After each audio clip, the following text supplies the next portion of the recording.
ओम नमो भगवते वासुदेवाय। ओम नमो भगवते भगवते वासुदेवाय। वासुदेवाय। ओम नमो भगवते वासुदेवाय। ओम नमो नमो भगवते भगवते वासुदेवाय। ओम नमो भगवते वासुदेवाय। ओम नमो भगवते वासुदेवाय। नारायणं नमस्कृत्य नारायणं नमस्कृत्य नरं चैव नरोत्तमं नरं चैव नरोत्तमं नरोत्तमं देवीं सरस्वतीं व्यासं देवीं सरस्वतीं व्यासं ततो जयमुदीरये। ततो जयमुदीरये। नष्टप्रायेषु भद्रेषु नश्यतायेषु भद्रेषु भद्रेषु नित्यं भागवत सेवया नित्यं नित्यं भगवति भागवते सेवया सेवया भगवते उत्तम श्लोके भगवती भगवती उत्तमा श्लोके भक्तिर्भवति नैष्टिकी। भक्तिर्भवति भक्तिर्भवति नैष्ठिकी। नैष्ठिकी। हरे कृष्ण, आप सबका स्वागत है। हरे हरे कृष्ण कृष्ण प्रभु गुरु जी, शत प्रणाम। हाँ, 20वें श्लोक से आगे बढ़ते हैं। मुनियों के उपदेश आएंगे अभी। अभी वो भगवान को नमस्कार कर रहे हैं। इसके बाद वसुदेव भगवान कृष्ण के जो पिता के रूप में हैं, वो कहते हैं कि इस कर्म फल से कैसे बचा जाए, ऐसा प्रश्न उनका आता है। तस्मात् ब्रह्म कुलम ब्रह्मन् शास्त्र योने त्वमात्मनः सभा जयसी सद्धामा तद ब्रह्मण्य अग्रणी भवान। मेरे साथ, तस्मात् ब्रह्म कुलम ब्रह्मन् तस्मात् ब्रह्म ब्रह्मकुलं ब्रह्मन् शास्त्र योने त्वमात्मनः शास्त्रो योने तवात्मनः सभा जयसी सद्धामा सभा जयसि सद्भामा तद ब्रह्मण्य अग्रणीय भवान। तद्ब्रह्मण्य अग्रणी भवान्। तस्मात इसलिए ब्रह्म ब्राह्मणों के कुलम वंश को ब्रह्मन हे परम सत्य शास्त्र शास्त्र योने अनुभूति के साधन रूप तुमको आत्मना अपने आप सभा जैसे सम्मान प्रदर्शित करते हैं। सत्पूर्ण धाम वासस्थान तत् फलस्वरूप ब्रह्मन ब्राह्मण संस्कृति का आदर करने वालों के अग्रणी नायक भगवान आप। भगवान को ये कह रहे हैं, हम तो आपके दर्शन करने आए, आपने तो हमारी ही महिमा बढ़ा दी। अतः हे पर ब्रह्म, अतएव अतएव हे हे परब्रह्म, आप ब्राह्मण कुल के सदस्यों का आदर करते हैं। आप आप ब्राह्मण कुल के सदस्यों का आदर करते हैं। हाँ, भगवान कृष्ण के तो दो बातें हैं ना, एक तो ब्राह्मणों का बहुत सम्मान करते हैं, दूसरा गाय का, गाय को बहुत प्यार करते हैं। दो चीजें हैं, क्योंकि वे ही पूर्ण अभिकर्ता हैं। क्योंकि वे ही पूर्ण अभिकर्ता हैं, जिनके माध्यम से जिनके माध्यम से वेदों के साक्ष्य द्वारा वेदों के साक्ष्य द्वारा कोई व्यक्ति कोई व्यक्ति आपका साक्षात्कार कर सकता है। आपका साक्षात्कार कर सकता है। इसी कारण से आप ब्राह्मणों के अग्रणी पूजक हैं। इसी कारण से आप ब्राह्मणों के अग्रणी पूजक हैं। हाँ, ये कह रहे हैं कि ब्राह्मण लोग आपको क्यों पूछते हैं। कोई समाज में सिस्टम के लिए, सिस्टम कैसा होना चाहिए, वो ब्राह्मण से आता है। इस वजह से अब आपके मन में ऐसा आ रहा होगा कि बहुत सारे जगह ऐसे हैं जहां तो ब्राह्मण ये कुछ है ही नहीं। जो बहुत, आप देखिए यूरोप देखिए, पश्चिम में देखिए, पूर्व में जापान देखिए, यहाँ ऑस्ट्रेलिया देखिए, यहाँ तो ब्राह्मण नाम का कोई मतलब ही नहीं है, कॉन्सेप्ट ही नहीं है। तो वहां वो इतने अच्छे ढंग से कैसे चल रहे हैं। एक बात, एक ये मन में प्रश्न उठता है, किसी के भी उठ सकता है ये प्रश्न मन में कि ब्राह्मण अग्र, लेकिन क्या है, जो सभ्यता ब्राह्मण सभ्यता, ब्राह्मणों से जो जो वेदों से जो मनुष्य को मनुष्य संहिता आती है, मनुष्य का आचरण कैसा होना चाहिए, वो वेदों से आता है, वो ब्राह्मण बताते हैं। ये जो समाज में रीति हैं, रिवाज हैं, जो हमारे क्या करनी है क्या अकरणी है, ये कहाँ से आता है, ये वैदिक सभ्यता है। तो ये इसके ब्राह्मणों को इसका ज्ञान होता है। अगर ब्राह्मण न हो तो समाज में केयस हो जाता है, ये बात है। वहां क्यों नहीं होता केयस, ये प्रश्न उठता है। बहुत अच्छी तरह से चलता है, लेकिन वो बहुत ही सिविलाइज्ड, भौतिक जगत में आप कहेंगे सिविलाइज्ड लोग हैं और पाश्विक प्रवृत्ति के, मतलब ऐसा आप कह सकते हैं सिविलाइज्ड हैं, सिविलाइज्ड जानवर हैं ऐसा कह सकते हैं, क्योंकि उनमें बहुत सारी चीजें कमियां हैं।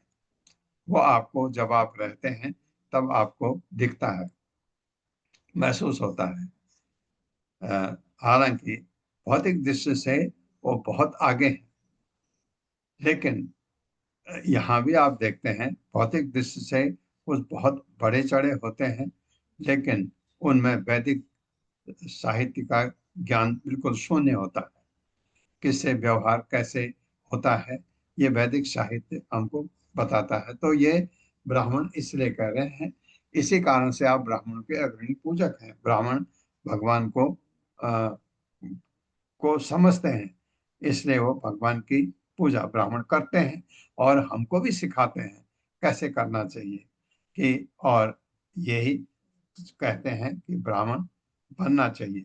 आप शूद्र हैं, आप वैश्य हैं, या आप क्षत्रिय हैं, शासक एडमिनिस्ट्रेटर हैं, तो ब्राह्मण बनने के लिए आपको तरीका बताया जाता है, भगवत गीता में है, भागवतम में है ये, कि आप अपना आचरण शुद्ध करिए, आप सतोगुण में आइए, तो ये चीजें ब्राह्मण ब्राह्मण से ही ये चीजें आती हैं।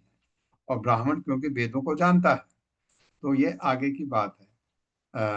आगे को फिर वो ये ज्ञान को बढ़ाता है। इसलिए ब्राह्मण नहीं होते हैं तो ये एक्चुअली पहले राजतंत्र होता था, राजा होता था, राजा ब्राह्मणों को रखता था। तो उस समय की प्रथा से ये चीज कही जा रही है, क्योंकि ब्राह्मण जो राजा होता था वो भगवान का भक्त होता था। राजा बिगड़ गए राजाओं ने वो छोड़ा, राजतंत्र खत्म हुआ, प्रजातंत्र आ गया। प्रजातंत्र में कहते हैं सब बराबर है। सब बराबर कैसे हो सकता है? आप देखते हैं कितना भी कोशिश कर लीजिए, जहां भी डेवलप्ड नेशंस हैं, जो प्रगतिशील देश हैं, प्रगतिशील नहीं, प्रगति किए हुए देश जो हैं, वहां भी कुछ बड़ी कमियां लगती हैं। कहीं पर कुछ के लिए बड़ा अत्याचार होता है वहां भी, क्योंकि ये हालांकि आपका अ, अ, जो कानून है, कानून के हिसाब से अ, सब सब के लिए एक चीज लागू होती है, लेकिन होता नहीं है। उसमें उसमें भी कमियां हैं, लेकिन ये इसलिए यहाँ पर ये कहा गया। आप उस चीज को अभी नहीं बात करते हैं, क्योंकि वो बहुत चीजें हैं उसमें। अध्ययनो जन्म साफल्यम विद्यायाः तपसो दृशः त्वया संगम सद्गत्या यदन्तः श्रेयसां परः। मेरे साथ, अध्ययनो जन्म साफल्यम अध्ययनो जन्म साफल्यम् विद्याया तपसो दृशः विद्याया तपसो तपसो दृशः त्वया संगम सद्गत्या त्वया संगम्य संगम्य सद्या सद्गत्या यदन्तः श्रेयसां परः। यदन्तः श्रेयसां परः। अद्य आज नहा हमारा जन्म जन्म का साफल्यम फलीभूत विद्या शिक्षा का तपसा तपस्या का देखने की शक्ति का त्वया तुम्हारे द्वारा संगम संगीत दी जाकर सत साधु पुरुषों की मत्या गंतव्य यत, क्योंकि अंतः सीमा श्रेयसाम लाभों की पर चरम। मेरे साथ, आप आज हमारा जन्म आज हमारा जन्म शिक्षा, शिक्षा तपस्या तपस्या तथा दृष्टि तथा दृष्टि सभी पूर्ण हो चुके हैं। सभी पूर्ण हो चुके हैं। हाँ, सब कुछ उनका, सब कुछ सफल हो गया। जन्म सफल हो गया, शिक्षा जो पाई वह सफल हो गई, तपस्या जो की थी वह सफल हो गई, दृष्टि भी सफल हो गई, क्योंकि आपको देख लिया। क्योंकि हम समस्त संत पुरुषों के लक्ष्य क्योंकि हम समस्त संत पुरुषों के के लक्ष्य लक्ष्य आपसे सानिध्य प्राप्त करने में समर्थ हो सके हैं। आपके आपसे सानिध्य प्राप्त सानिध्य प्राप्त करने में करने में समर्थ हो समर्थ हो सके चुके हैं। हैं। हाँ, ये तो जीवन का लक्ष्य होता है हर एक मनुष्य का, उनका सफल हो गया। निसंदेह निस्संदेह निस्संदेह आप स्वयं ही आप स्वयं आप ही स्वयं ही अनंतम अर्थात परम आशीर्वाद हैं। अनंतिम अर्थात अनंतम परम अर्थात आशीर्वाद परम है। आशीर्वाद हैं। जो हमको मिल चुका है, ये कह रहे हैं ब्राह्मण। हाँ, मुनि लोग। हरे कृष्ण। तात्पर्य माता जी। हरे कृष्णा सुशील प्रभु जी। हरे कृष्णा सुशील प्रभु जी। हरे कृष्णा प्रभु जी, माता जी प्रणाम। तात्पर्य शिल प्रभुपाद द्वारा शिल प्रभुपाद की जय। मुनिगण यहाँ पर श्री भगवान के प्रति आदर एवं उसके बदले उनके द्वारा मुनियों की पूजा की तुलना करते हैं। भगवान श्री कृष्ण ब्राह्मणों का आदर इसलिए करते हैं क्योंकि अल्पज्ञों को उपदेश देने के वे साधन स्वरूप हैं, जबकि वास्तव में श्री भगवान स्वयं परम स्वतंत्र हैं। दूसरी ओर उनकी पूजा करने वाले ब्राह्मण कल्पना से बढ़कर लाभ प्राप्त करते हैं। हरे कृष्ण हरे कृष्ण प्रभु जी। नमस्तस्मै भगवते कृष्णाय अकुंठ मेधसे स्वयोग माया आच्छन्नम अहिन्मे परमात्मने। महिन्मय, सॉरी, आच्छन्नम नहीं, आच्छन्न, महिन्मय परमात्मने। मेरे साथ। नमस्तस्मै भगवते नमस्तस्मै नमस्तस्मै भगवते भगवते कृष्णाय आकुंठ मेधसे कृष्णाय कृष्णाय कुंठ मेधसे मेधसे स्वयोग माया आच्छन्न स्वयोग स्वयोग माया मायाच्छन्ना आच्छन्ना महिन्मय परमात्मने। महिम्ने महिम्ने परमात्मने। परमात्मने। नमः, नमस्कार तस्मै उस भगवते भगवान को, कृष्णाय कृष्ण को, अकुंठ असीम मेध से बुद्धिमान स्वनिजी योग माया अंतरंगा माया शक्ति द्वारा आच्छन्न ढका महिन्मय महिमा वाले परम आत्मने परमात्मा को। मेरे साथ पढ़े। हम अनंत बुद्धि वाले परमात्मा अर्थात हम अनंत अनंत बुद्धि बुद्धि वाले वाले परमात्मा परमात्मा अर्थात अर्थात पूर्ण पुरुषोत्तम भगवान पूर्ण पूर्ण पुरुषोत्तम पुरुषोत्तम भगवान भगवान श्री कृष्ण को नमस्कार करते हैं, श्री श्री कृष्ण कृष्ण को को नमस्कार नमस्कार करते करते हैं, हैं, जिन्होंने अपनी योग माया द्वारा जिन्होंने अपनी अपनी योग योग माया माया द्वारा द्वारा अपनी महानता को छिपा रखा है। अपनी अपनी महानता महानता को को छिपा छिपा रखा रखा है। है। हाँ, क्योंकि भगवान मनुष्य के रूप में सभी वही कर रहे हैं जैसे कोई साधारण मनुष्य है। तात्पर्य माता जी। हरे कृष्णा सोनिया अग्रवाल माता जी। हरे कृष्णा सोनिया अग्रवाल माता जी। हरे कृष्णा माता जी। सादर पढ़िए माता प्रणाम। जी, सादर श्री प्रणाम। प्रभुपाद जी की जय। श्री प्रभुपाद जी के द्वारा भगवान की पूजा करने से जो भावी लाभ होगा, उसके अतिरिक्त हर मनुष्य का यह परमावश्यक कर्तव्य है कि वह अधीनता तथा दासता की कृतज्ञता के रूप में उनको नमस्कार करे। भगवान श्री कृष्ण ने इसकी संस्तुति की है। मन्मना भव मद्भक्तो मध्याजी माम नमस्कुरु माम माम वैश्यसि युक्त्वैवम् आत्मानं मत परायणः। अपने मन को सदैव मेरे चिंतन में लगाओ, मेरे भक्त बनो, मुझे नमस्कार करो और मेरी ही पूजा करो। मुझ में पूर्णतया लीन होने पर तुम निश्चय ही मेरे पास आओगे। हरे कृष्ण प्रभु जी। ये भगवान ने कहा था। 9वें अध्याय में भी है ये श्लोक, आपको आगे आगे भी है। कहा 18वें अध्याय में। थोड़ा सा फर्क है, थोड़ा सा फर्क है नीचे का। तो ये बताया भगवान ने, ऐसा करो ऐसा करो। तो ब्राह्मण बता रहे हैं कि आप तो इतने महान हैं, आपने अपने को ऐसे छुपा के रखा है। नयम नयम विदन्ति अमी भूपा एक रामा च, एक आराम भी पढ़ सकते हैं, एक आराम च विष्णय माया जवनिका आच्छन्नम आत्मानं कालम ईश्वरम।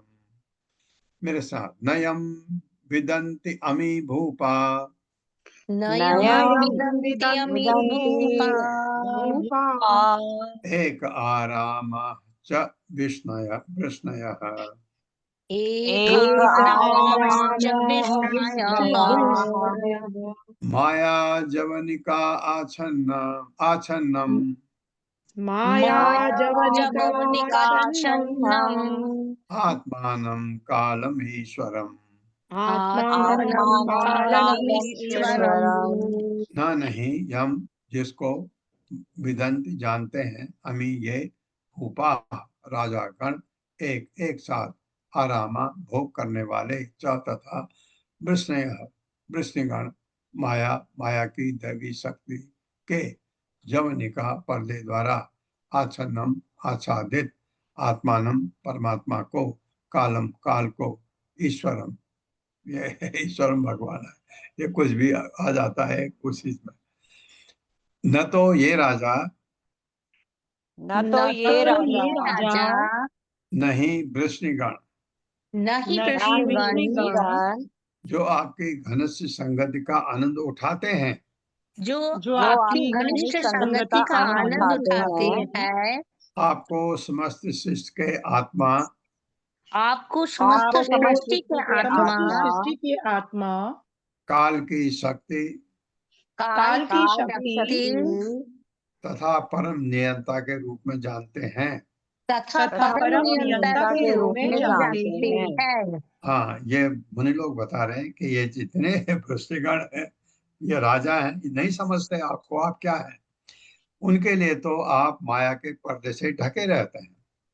उनके लिए तो आप माया के पर्दे से ढके रहते हैं। हाँ, भगवान ने ये कहा भी है भगवत गीता में, जो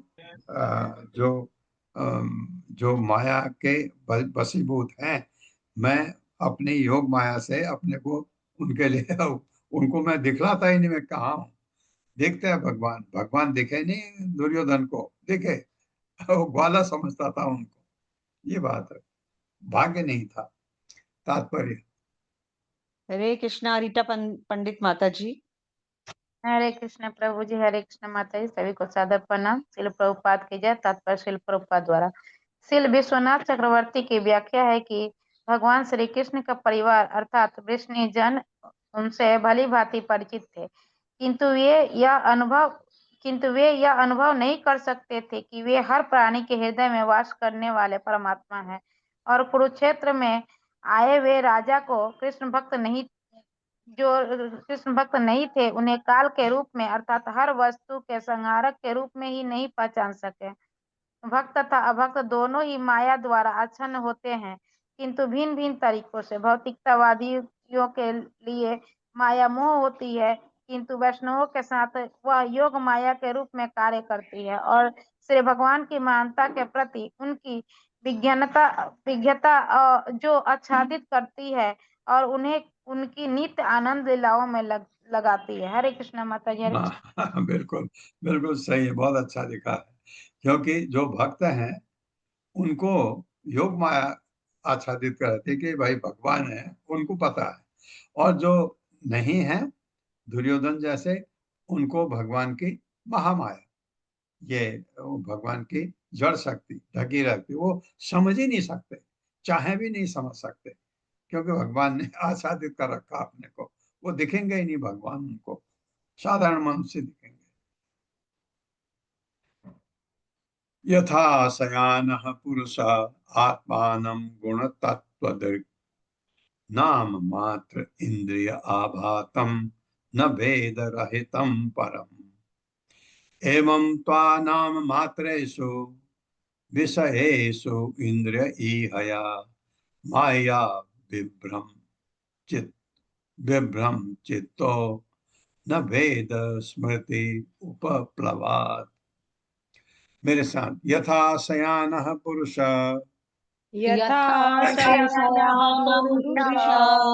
आत्मानं गुणतत्त्वदृक् नाम मात्र इंद्रिय आभातम नाम मात्र इंद्रियाभासम न वेद रहितम परम न वेदरहितं परम् एवं त्वा नाम मात्रेषु एवं त्वा नाम मात्रेषु विषयेषु इंद्रिय ईहया विषयेषु इन्द्रियैर्हयः माया विभ्रम चित्तो मायया विभ्रमो विभ्रमचित्तो न वेद स्मृति उपप्लवात् न वेदस्मृतियुपप्लवात् यथा जिस तरह शयाना सोता हुआ पुरुष व्यक्ति आत्मान अपने को गुण गौड़ तत्व यथार्थ के दृक् जिसकी दृष्टि नाम नामों मात्र तथा स्वरूप के साथ इंद्रिय उनके मन से आबातम प्रकट न भेद नहीं जानता रहितम पृथक परम प्रत्युत एवं इसी तरह त्वा तुम नामात्रेषु नामों तथा स्वरूपों से युक्त विषयेषु भौतिक अनुभूति की वस्तुओं में इंद्रियों की इहया क्रियाशीलता से माया आपकी माया के प्रभाव से ब्रह्मत मोहग्रस्त होकर चित्त चेतना वाला न भेद नहीं जानता स्मृति अपनी स्मरण शक्ति के उपप्लवात भंग हो जाने से मेरे साथ सोया हुआ व्यक्ति अपने को एक वैकल्पिक सत्य मानता है अपने को एक वैकल्पिक सत्य मानता है और स्वयं यह देखते हुए कि उसके विविध नाम तथा रूप हैं उसके विविध नाम तथा रूप है वो अपनी जागृत पहचान को भूल जाता है वो अपनी जागृत पहचान को भूल जाता है जो उसके स्वप्न से सर्वथा पृथक होती है जो उसके सपनों से सर्वथा पृथक होती है हाँ ये आपको भी पता है आप जब जब आप सोए होते हैं सोए में आपके बड़े बड़े रूप होते हैं कहीं पर आप कुछ बनते कहीं पर कैसे होते हैं आपको पता है मैं यही हूँ लेकिन रूप नाम भी फर्क ये ऐसा हो सकता है और लेकिन जब पृथक होता है अब जब हम सुबह उठ के नहा के जैसे अभी क्लास में बैठे हैं तो हम अभी उस अवस्था से हम बिल्कुल पृथक है इसी प्रकार जिसकी चेतना माया द्वारा मोहित हो जाती है इसी प्रकार जिसकी चेतना माया द्वारा मोहित हो जाती है वो भौतिक वस्तुओं के ही नामों या स्वरूपों को देखता है वो भौतिक स्वरूपों के ही नामों तथा स्वरूपों को देखता है इस तरह ऐसा मनुष्य पुरुष ऐसा पुरुष अपनी स्मरण शक्ति खो देता है अपनी स्मरण शक्ति खो देता है और आपको जान नहीं सकता और आपको जान नहीं सकता हाँ तो दो हैं एक तो जागा हुआ है जैसे मुनि लोग हैं भगवान को देखते हैं महिमा मंडित कर रहे हैं एक मायावादी है जो माया से ढके हुए हैं एक्चुअली जो चेतना से मोहित है वो उस तरफ उनका ध्यान ही नहीं होता है वो आपको नहीं पहचान सकते क्योंकि वो अपनी स्मरण शक्ति खो देता है इस तरह ऐसा पुरुष अपनी स्मरण शक्ति खो देता है अपनी स्मरण शक्ति खो देता है और आपको जान नहीं सकता और आपको जान नहीं सकता हाँ क्योंकि स्मरण शक्ति भी खत्म दृष्टि भी खत्म वो पहचान नहीं पाता आपको भी ये मतलब है कि आप देखते हैं कि 10 लोग हैं 10 लोग में कोई भगवान का भक्त है अगर कपड़े एक से पहने आपको नहीं पता लगता है जब वो बोलेगा तब आपको पता लगता है कौन क्या है तात्पर्य हरे कृष्णा अत्रि माता जी हरे कृष्ण। तात्पर्य श्रील प्रभुपाद के जय। श्रील प्रभुपाद के द्वारा जिस तरह मनुष्यों का स्वप्न उसकी स्मृतियों तथा इच्छाओं के संग्रह से उत्पन्न गौण वास्तविकता होता है, उसी तरह ये ब्रह्मांड परमेश्वर की निर्दिष्ट सृष्टि के रूप में विद्यमान रहता है, जो वास्तव में उनसे पृथक नहीं होता। और जिस तरह निद्रा से जगा हुआ व्यक्ति अपने जागृत जीवन की उच्चतर वास्तविकता का अनुभव करता है, ऐसे ही श्री भगवान को भी अपनी पृथक उच्चतर वास्तविकता होती है, जो इस जगत में गेहूं किसी भी वस्तु से परे है। श्री भगवान के ही शब्दों में श्रीमद् भगवद गीता 9.4-5 मया ततमिदं सर्वं जगत व्यक्तमूर्तिना मस्थानि सर्वभूतानि न चाहं तिष्ठवस्थितः न च मत्स्थानि भूतानि पश्य मे योगमैश्वरम् भूत भिन्नो च भूतस्थो ममात्मा भूत भावनः। मेरे अव्यक्त रूप में ये समूचा ब्रह्मांड मुझसे व्याप्त है, सारी जीव मुझ में है, किंतु मैं उनमें नहीं हूँ। फिर भी प्रत्येक सृजित वस्तु मुझ में स्थित नहीं है। मेरे जोग ऐश्वर्यों को देखो, यद्यपि मैं सारी जीवों का पालनहार हूँ और मैं हर वस्तु हूँ, फिर भी मैं इस व्यक्त सृष्टि का अंश नहीं हूँ, क्योंकि मैं ही सृष्टि का उद्गम हूँ। हरे कृष्ण। बहुत ही ये श्लोक इतने इम्पोर्टेंट है, ये इस चीज को अंडरलाइन करो, समझने की कोशिश करो।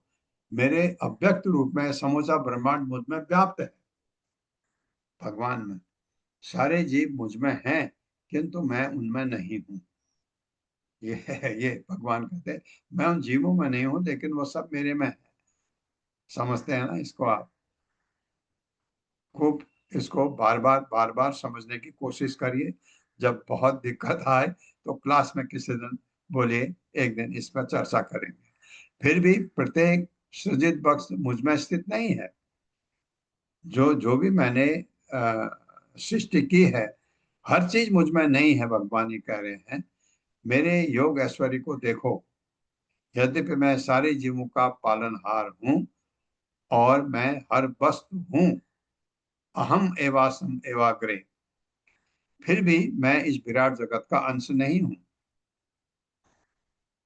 सब चीज मेरे में है, ये जो सब है मैं ही हूँ, लेकिन मैं नहीं भी हूँ। बहुत ही बढ़िया, बहुत जबरदस्त है ये चीज समझने के लिए।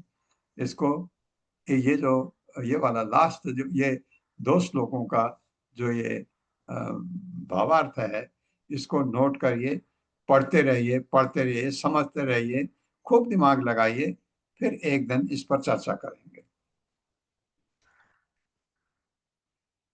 तस्य अद्यते ददृश्यम् अंघ्रिम अग ओग समर्स ओगमर्ष तीर्थ आस्पदम हृदि कृतम सुविपक्वयोगै उत्सिक्त भक्ति उपहत आशय जीव कोशा आपुः भवत गतिम अथ अनुग्रहान भक्तान।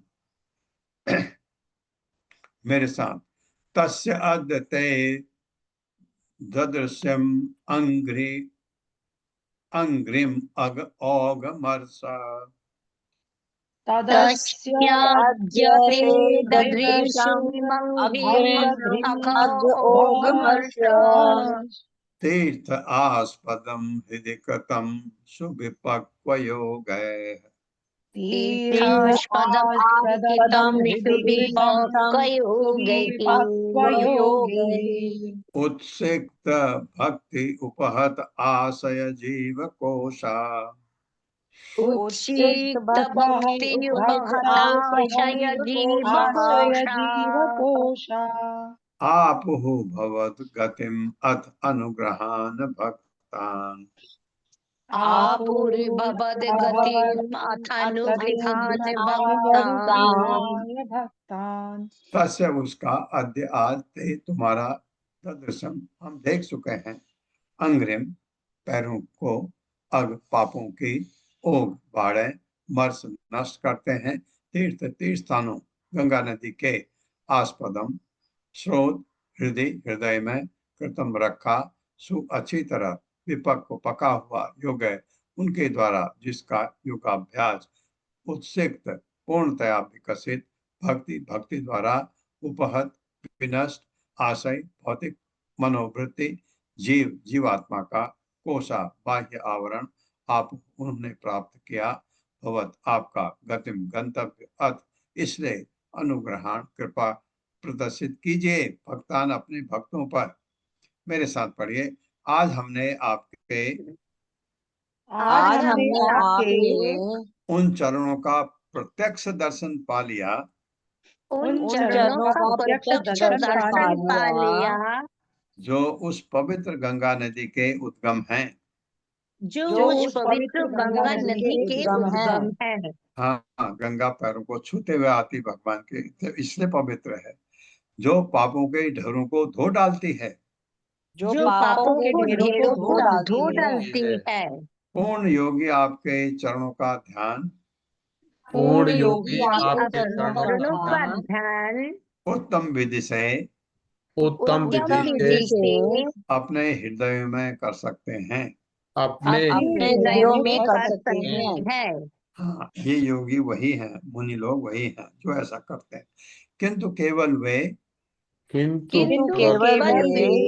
जो आपके पूरे मन से भक्ति करते हैं, जो आपके पूरे मन से भक्ति करते हैं और इस तरह आत्मा के आवरण और इस तरह आत्मा के आवरण भौतिक मन मन को दूर करते हैं। को दूर करते हैं। हाँ, क्योंकि भौतिक मन तो आपको बहुत तंग करता है, तो बस में हो जाता हो। वे आपको अपने अंतिम गंतव्य के रूप में प्राप्त करते हैं। वे आपको अपने अंतिम गंतव्य के रूप में प्राप्त करते हैं। हाँ, जो आपकी भक्ति करते हैं सच्चे मन से। अतएव आप हम अपने भक्तों पर कृपा प्रदर्शित करें। आप हम अपने भक्तों पर कृपा प्रदर्शित करें। तात्पर्य। हरे कृष्णा जगदीश पाठक प्रभु जी। हरे कृष्णा प्रभु जी। हरे कृष्णा माता जी। दंडवत प्रणाम। शिला प्रभुपाद जी की जय। तात्पर्य। पवित्र गंगा नदी में सारे पापों को नष्ट करने की क्षमता है, क्योंकि यह भगवान के चरण कमलों से निकलती है और इस तरह इसमें उनके चरणों की धूल मिली रहती है। इस श्लोक की व्याख्या करते हुए शील श्रीधर स्वामी कहते हैं, यदि भगवान मुनियों को यह सलाह दें कि उन्हें भक्ति नहीं करनी चाहिए क्योंकि वह पहले से ही आध्यात्मिक ज्ञान और तपस्या में बढ़े चढ़े हैं, तो यहाँ पर आदरपूर्वक ऐसे सुझाव का तिरस्कार यह इंगित करते हुए कर रहे हैं कि जिन योगियों ने भक्तिपूर्वक कृष्ण की शरण में जाकर अपने भौतिक मन तथा अहंकार को विनष्ट कर दिया, वे ही पूर्ण सिद्धि प्राप्त कर सकते हैं। वे अपनी स्तुति यह कहकर समाप्त करते हैं कि वे अपना भक्त बनाकर उन पर अपना महान कृपा प्रदर्शित करें। हरे कृष्णा प्रभु जी।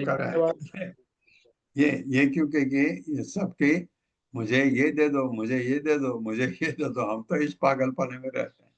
और भक्त क्या कहता है, मुझे आपके शरणों में जगह दीजिए, आपकी सेवा करने का मौका दीजिए। ये इससे भी ज्यादा क्या कहा प्रहलाद महाराज ने, अगर आप आशीर्वाद ही देना है आशीर्वाद दीजिए। तो भगवान ने कहा वर मांग, अब वर देना ही है तो वर दीजिए कि मैं आपके भक्त की सेवा कर सकूं। तो प्रहलाद नारद का शिष्य था प्रहलाद, तो मैं नारद की सेवा करना चाहता गुरु की अपनी। तो ये अपने भक्त की, और भगवान के महान भक्त हैं नारद। श्री शुक उवाच इति अनुज्ञाप्य दासार्हम् धृतराष्ट्रं युधिष्ठिरं राजर्षै स्व आश्रमान् गन्तुं मुनियो दधिरे मनः। मेरे साथ। श्री शुक उवाच इति अनुज्ञाप्य दासार्हम्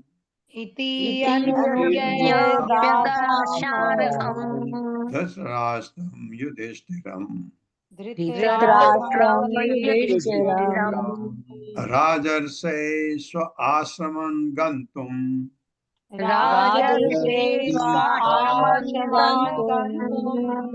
मुनयो दधिरे मनः। मुनयो दधिरे मनः। श्री शुकवाच, सुखदेव गोस्वामी ने कहा, इति इस प्रकार कहकर अनुज्ञाप्य विदा होने की अनुमति लेकर दासार हम महाराज दासार के वंशज कृष्ण से, क्योंकि दासार वंशज में भगवान ने अवतार वहां लिया है, धृतराष्ट्रम दृष्टा से युधिष्ठिर से राजाओं से ऋषि, हे ऋषि, स्व अपने अपने आसमान कुटियों को गंतुम जाने में मुनिगण दधिरे उन्मुख किया, मन अपने मनु को दर्शन कर गया, वापिस जाना चाहते हैं। सुखदेव गोस्वामी ने कहा, सुखदेव सुखदेव गोस्वामी ने गोस्वामी ने कहा, कहा, हे ज्ञानवान राजा। हे हे ज्ञानवान राजा। कौन है राजा? परीक्षित महाराज। इस तरह कहकर मुनियों ने इस तरह कहकर मुनियों मुनियों ने ने दासार दासार धृतराष्ट्र तथा युधिष्ठिर से, धृतराष्ट्र तथा युधिष्ठिर से, हाँ दासार वंश अलग है, हाँ धृतराष्ट्र के साथ नहीं, दासार तो वृष्णि वंश है, धृतराष्ट्र तथा युधिष्ठिर से विदा होने की अनुमति ली। तथा युधिष्ठिर से विदा होने की अनुमति ली और अपने अपने आश्रमों को जाने के लिए तैयार होने लगे। और अपने अपने आश्रम को जाने के लिए तैयार होने लगे। तद्वीक्ष्य अनुपव्रज्य वसुदेवो महायसा प्रणम्य च उपसंगह्य बभास इदं सुयंत्रितः। मेरे साथ, तद्वीक्ष्य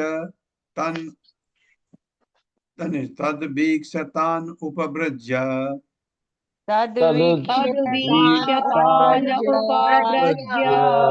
वसुदेवो महायशः प्रणम्य च उपसंगह्य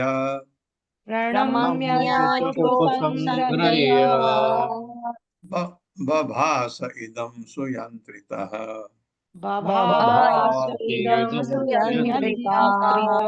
यह वीक्ष देकर तान उनको वो ब्रज पास आकर वसुदेव ने, वसुदेव भगवान कृष्ण के जो पिता हैं, महान यशस्वी प्रणाम करके च तथा उपसंग और उनके चरण कमर पर बभास कहा, इदम यह सु अत्यंत यंत्रित सावधानी के साथ बनाया हुआ। यह देखकर कि वे साधु प्रस्थान करने वाले हैं, यह देखकर कि वे साधु प्रस्थान करने वाले हैं, सम्मान्य वसुदेव, हाँ मैंने माननीय वसुदेव उनके पास पहुंचे, उन्हें नमस्कार करने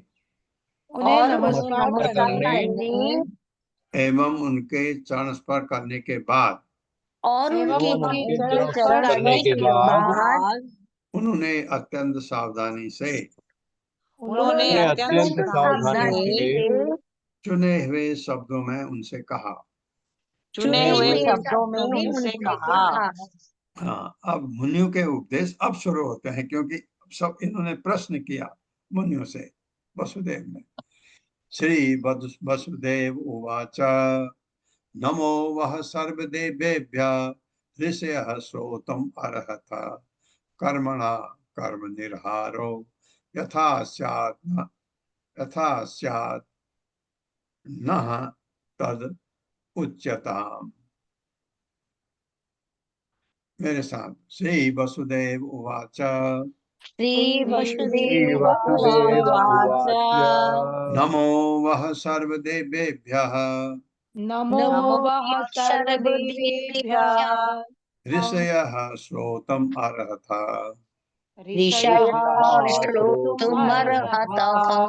कर्मणा कर्म निर्हारो यथा स्यात् नः तद उच्यताम्।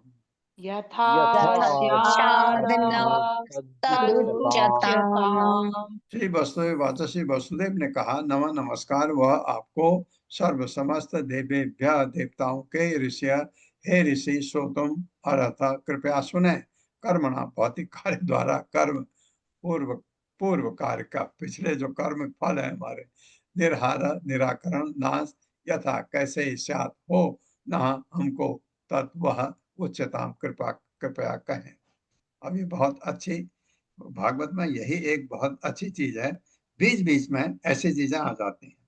अब वो जा रहे थे, वसुदेव ने उनसे प्रार्थना की ये कर्म फलों को कैसे विनाश हो इनका। ये किसके लिए? हम लोगों के लिए है कि वसुदेव भी बहुत सिद्ध पुरुष हैं और ये ऐसे ऐसे सवाल बीच बीच में आते हैं, फिर ऋषि मुनि उत्तर देते हैं या नारद उत्तर देते हैं या कभी भगवान बताते हैं, तो ये बीच बीच में आता रहता है। मेरे साथ पढ़े इसी वसुदेव ने कहा, श्री वसुदेव ने वसुदेव कहा, कहा, हे समस्त देवताओं के आश्रय, हे हे समस्त समस्त देवताओं के देवताओं के आश्रय, आश्रय, आपको नमस्कार है। आपको आपको नमस्कार नमस्कार है। है। हे ऋषियों, हे हे ऋषियों, ऋषियों, कृपा करके मेरी बात सुने।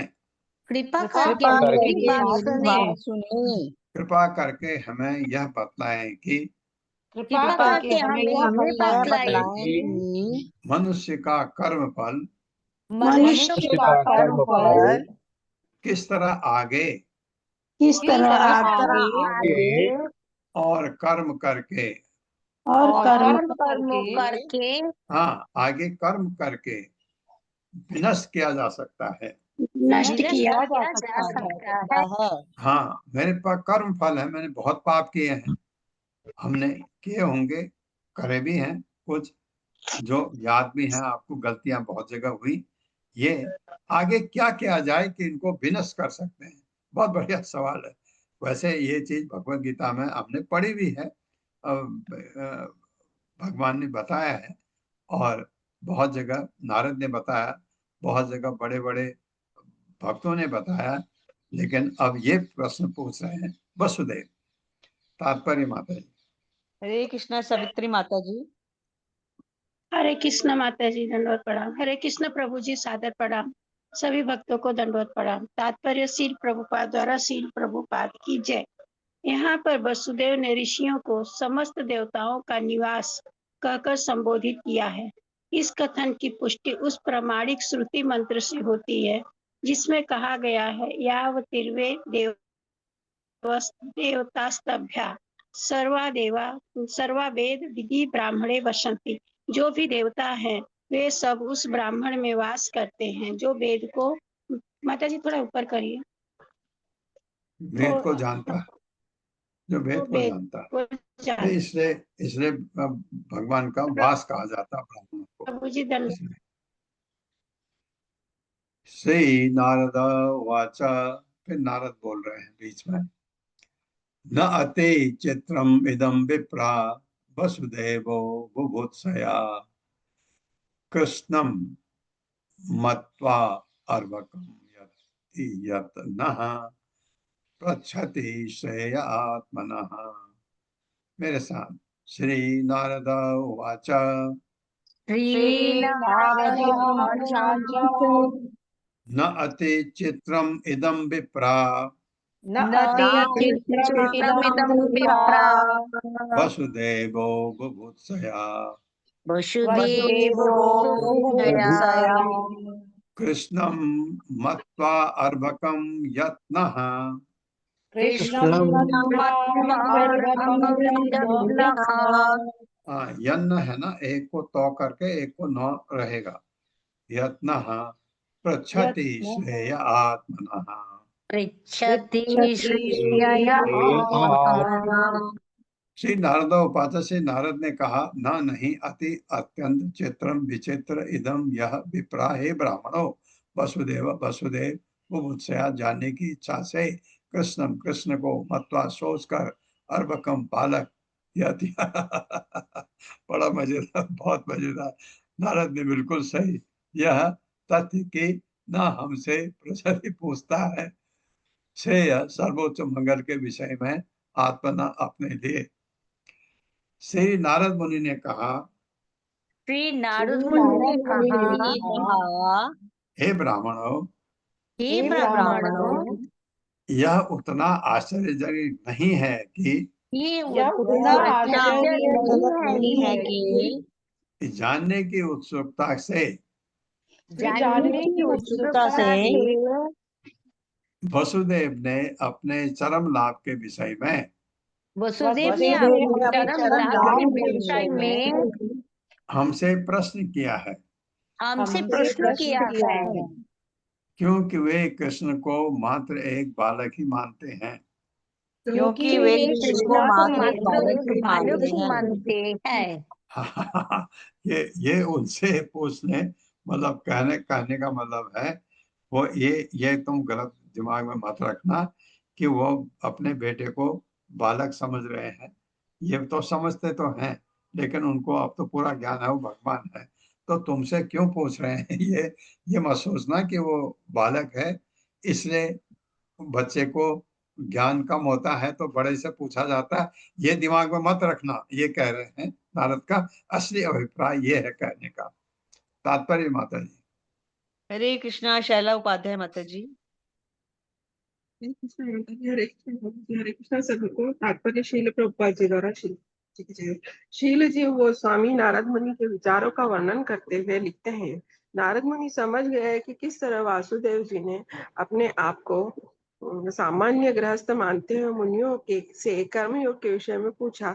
यद्यपि उन्हें पहले ही वह आध्यात्मिक लक्ष्य प्राप्त हो चुका था जिसे बड़े बड़े योगी तथा ऋषि भी प्राप्त नहीं कर पाते हैं, तो भी नारद मुनि को चिंता हुई कि वासुदेव जी इतने सारे मुनियों के सामने कहीं भगवान श्री कृष्ण को मेरा बालक समझकर कोई दुविधाजनक भाव न उत्पन्न कर दे। श्री नारद मुनि तथा अन्य मुनियों ने भगवान श्री कृष्ण के प्रति आदर भाव बनाए रखना उचित समझा और इसलिए श्री कृष्ण की अवहेला करके वे स्वयं वसुदेव जी को पुत्र क्यों कर देते हैं। इसी परेशानी से बचने के लिए नारद मुनि ने वहां पर उपस्थित सारे व्यक्तियों के समक्ष श्री कृष्ण के निरपेक्ष श्रेष्ठता का स्मरण कराना चाहा। हरे कृष्ण प्रभु जी। हरे कृष्ण। ये दिमाग में रखो। ये करके यहीं पर मैं रुक रहा हूँ, आज मुझे निकलना है अभी कहीं। ओम अज्ञानतिमिरान्धस्य ज्ञानाञ्जनशलाकया चक्षुरुन्मिलितं तस्मै श्रीगुरवे नमः। नमो विष्णुपादाय कृष्णप्रेष्ठाय भूतले श्रीमते भक्तिवेदांत स्वामिनिति नामिने। नमस्ते सरस्वती देवे गौरवाणी प्रचारिणे निर्विशेष शून्यवादी पाश्चात्य देशतारिणे। जय हो श्री कृष्ण चैतन्य प्रभु नित्यानंद श्री अद्वैत गदाधर शिवासादि गौर भक्तवृंद। हरे कृष्णा कृष्ण कृष्ण हरे हरे, हरे राम राम राम हरे हरे। हरे कृष्णा। हरे कृष्णा हरे प्रभु जी दंडवत